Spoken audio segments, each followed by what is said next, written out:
Story time.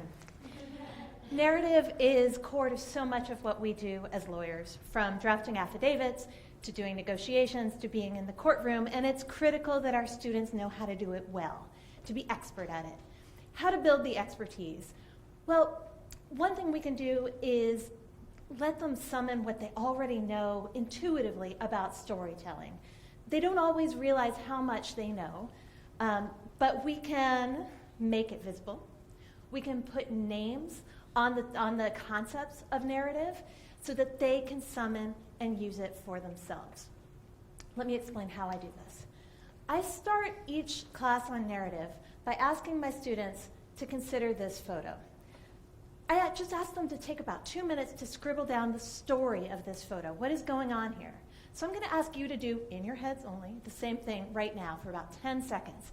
What is going on in this photo? Go.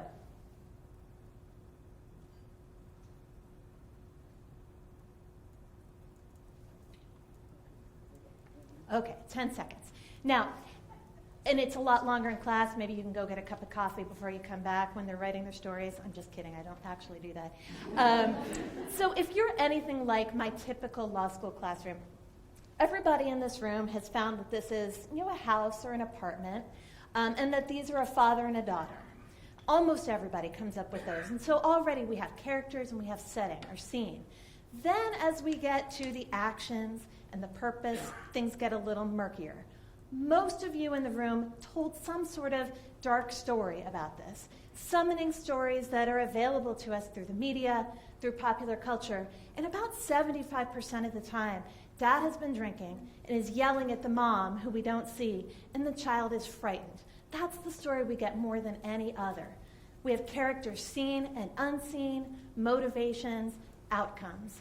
But not everybody among you told a story like that. Some of you, probably, told something a little more positive. One of my favorites that I got from my students is that this is just a very poorly executed game of hide and seek that the little girl is playing. And so we see, obviously there's no one right answer to what this story is. It's just a photo to prompt thinking.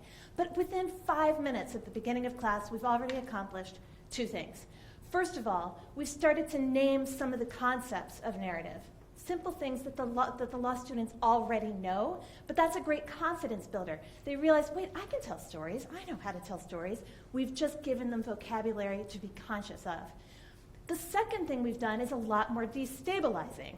We've shown how the same photo can yield different outcomes, and that the audience for the photo can be drawing on experiences, stories, assumptions that are nowhere in the photo, that are nowhere in evidence, and it is an easy leap,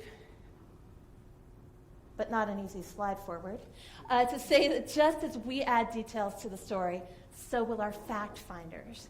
And we introduce that idea to them of the uncertainty of how our story will be received. At this point in the class, I remind the students, not for the last time, that stories fly like arrows toward their morals.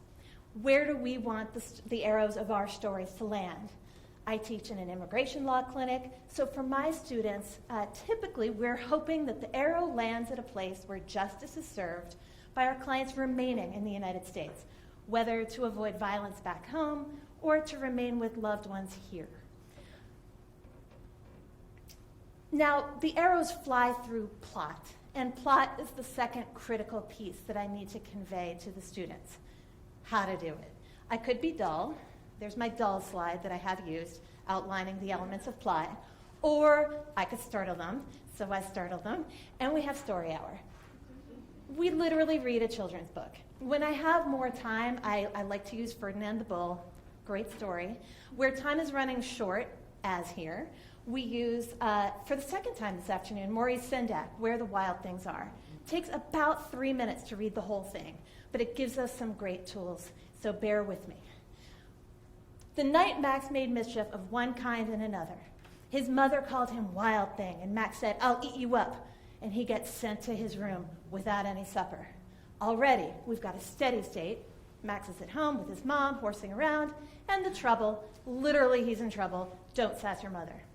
Story goes on, and we know that the vines grow in Max's room, and an ocean springs up with a boat that he sails away to the land where the wild things are, his journey, his efforts. And then the story really dwells here on the evocative words and images of the wild things.